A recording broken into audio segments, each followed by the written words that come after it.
Sir sir হঠাৎ গাইমা চুপ চুপ হয়ে যেতেছেন কি আমি আবহাওয়া তো হেবা গরম দেখতেছি না। তুমি না আসলে একটা গাদা করো তো কনস্টেবলের চাকরি বুঝবা কি গরম যে না এটা তো গাদা বুঝে আমি যে কি কারণে গামতেছি সেটা তো আর গাদারা বুঝবে না। স্যার খালি কথায় কথায় আমার গাদা কয়। আচ্ছা মানলাম আমি গাদা, এবার এলা খোলা শহরে কনসিন দেখি আপনি গামতেছেন কি না। ডেঞ্জারাস কেস এক রাত হাতত থেকে এই অবস্থা মরে গেলে তো আমার এখানে জীবন দফার প্রয়োজন। হ্যাঁ কি কল স্যার? না কিছু না ওই দুজনে কই রেখে আসছিল। এবারে স্যার ঠেলতে ঠেলতে ওই মেন রাস্তা ঠিক আছে। ওয়ালাইকুম সালাম। বসেন বসেন বসেন। জি বলেন কি কেস? মানে আপনারা কি ছেলে পক্ষ না মেয়ে পক্ষ? সেটা জানা তো জরুরি না। সিরিয়াস ম্যাটার হচ্ছে নিউজের সত্যতা। নিউজটা কি সত্যি? আগে পরিচয় দেন, পরিচয় ছাড়া তো আমি কথা বলবো না। আচ্ছা ঠিক আছে, আমি বলছি আমি হচ্ছি আবিরের বড় ভাই, উনি হচ্ছেন আবিরের বাবা। তুমি চুপ করো।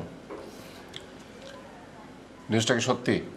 সত্য মিথ্যা মিলাই আছে, সাংবাদিক লিখছে না। সাংবাদিক তো আর তাকে অ্যারেস্ট করেনি, অ্যারেস্ট করেছেন আপনারা। আমি তোদেরকে ছেড়ে দিছি। ছেড়ে দিয়েছেন? কার হেফাজতে ছেড়ে দিয়েছেন? আমি আমার ছেলেকে ফেরত চাই। বাবা উনি যখন বলছেন ওকে ছেড়ে দিয়েছে, আবির নিশ্চয়ই বাসায় চলে গেছে। তুমি চুপ করো।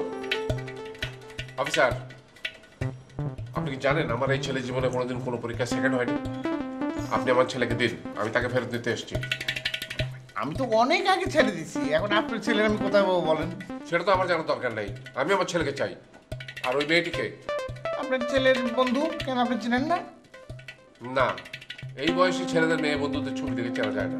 আপনার স্কুল লাইফের কথা, কলেজ লাইফের কথা চিন্তা করেন, তখনকার কোনো মেয়ে বন্ধুকে আপনি দেখলে চিনতে পারবেন? আচ্ছা বাবা তুমি কি শুরু করলে? সাফাত, আর একটা কথা বলবে না। অফিসার, আপনি যেখান থেকে পারেন আমার ছেলেকে ধরে আনেন। আপনি এগুলো কি বলতেছেন বলেন? আমি ঠিকই বলছি। এই পত্রিকা বলছে যে আমার ছেলে হাজতে আছে, আর আপনি বলছেন তাকে ছেড়ে দিয়েছেন। এটা পুরো ব্যাপারটাই গোলমেলে মনে হচ্ছে আমার কাছে। আমি ওসব কিছু বুঝি না। আপনি আমার ছেলেকে যেখান থেকে পারেন ধরে নিয়ে আসেন, আমি আমার ছেলেকে চাই। সাফা সাহেব, আপনার বাবাকে একটু বোঝান না। আরে ও কি বোঝাবে? ও কি আমার বাবা না আমি ওর বাবা? আপনি যেখান থেকে পারেন আমার ছেলেকে ধরে নিয়ে আসেন, আর ওই সাংবাদিককে এখানে আসতে বলেন। আপনি বয়স্ক মানুষ, মুরব্বী, গুণীজন, ব্যাপারটাকে আপনি কোন জটিল করতেছেন কেন? কারণ ওই ছবির মেয়েটার কথা ভেবে। এই যে পত্রিকায় মেয়েটার ছবি ছাপা হলো, তার সমাজের অবস্থাটা কি হবে আপনি ভেবে দেখেছেন? তার পরিবারের অবস্থাটা কি হবে সেটা ভেবেছেন? বাদ দেন অফিসার, বাদ দেন। আপনি ওদের দুজনকে যেখান থেকে পারেন ধরে নিয়ে আসেন।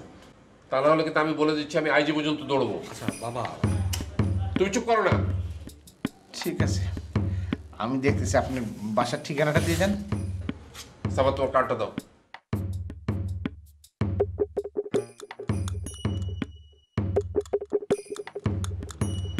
জি ঠিক আছে। আসি অফিসার, এসো।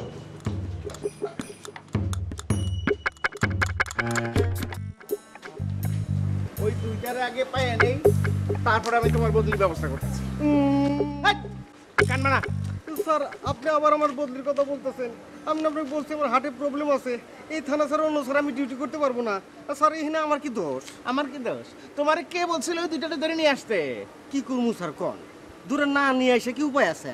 হ্যাঁ রাত একটার সময় স্টেশনের মধ্যে সুন্দরজনকভাবে ঘুরে ফেরা করতেছে, এখন হ্যাঁ করে যদি থানায় ধরে না নিয়ে আসি এটাও তো আবার আইনের লঙ্ঘন হয়ে যায়। তুমি না বেশি কথা বলো, আইন বেশি বুঝো না। আইন বেশি বুঝলে যাও আইনজীবী হওগা। স্যার স্যার কি জীবের কথা বললেন স্যার? উকিল উকিল হওগা, যাও উকিল। হ্যাঁ স্যার ঠিক কথা বলছি, উকিলের পেশা স্যার দুনিয়ার সেরা পেশা। ভগবান এই পেশা আই মেয়ে চুপ করো, ঠিক মতো কথা চলো চলো।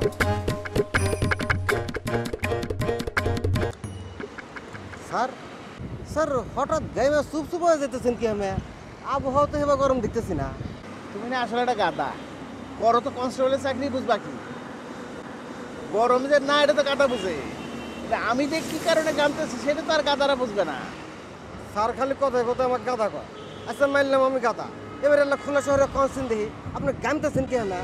লতিফ সাহেবের গরমে তোমার সামনে আলটিমেটাম দিল না, তার ছেলেরে খুঁজে না বাইর করলে আইজি সাহেবের কাছে যায় বলবে, এটা ভয়ঙ্কর লোক। হ স্যার এবারে ঠিক কথা কইছি, ওটা আসলে একটা ভয় ভয় লোক। সারা জীবন পুলিশের চাকরি ঘুরলাম, চোর বাটপাট ডাহাত বদমাইশ নেতা খেতা কত কিছু দেখলাম, কিন্তু এরকম লোক আমি জীবনেও দেখি না। ভয়াবহ। আর উনি তো ভয়াবহ ভয়াবহ, ওনার ছেলে তো আরো বেশি ভয়াবহ। একদিন হাজতে থাইকা আত্মহত্যার সিদ্ধান্ত নিয়ে ভালো হলো। হ্যাঁ, চিন্তা করো যদি আত্মহত্যা করে আমার কি অবস্থা হবে? স্যার আমার মনে হয় ওই ছল মরের ছল না, আঙুরে আল্লাহানি ভয় দেখেছি। ভয় দেখা গেল, তাহলে ওইরকম চিঠি লেখে? হ্যাঁ স্যার, এটা অবশ্য ঠিক কথাই কইছে। আচ্ছা স্যার, কোনে মরবো চিঠির মধ্যে লেখা নাই? সে তো তোমার মতন গাদা না যে চিঠির মধ্যে লিখবে। কনস্টেবল, কপালে কি আছে আল্লাহ জানে। এতক্ষণে মরার কাম দফারাপা করে ভালাইছে কিনা কে জানে। স্যার এরকম অমঙ্গলজনক কথাবার্তা কই নাছেন, এই আমার হার্টের প্রবলেম আছে। চলেন স্যার খোঁজাখুঁজি করি, খোঁজাখুঁজি করলে অবশ্যই পেয়ে যাবো স্যার। স্যার হ্যাঁ, স্যার দেখেছেন ওই দুজনের মতো মনে হইতেছে না? চলো তো। চলো চলো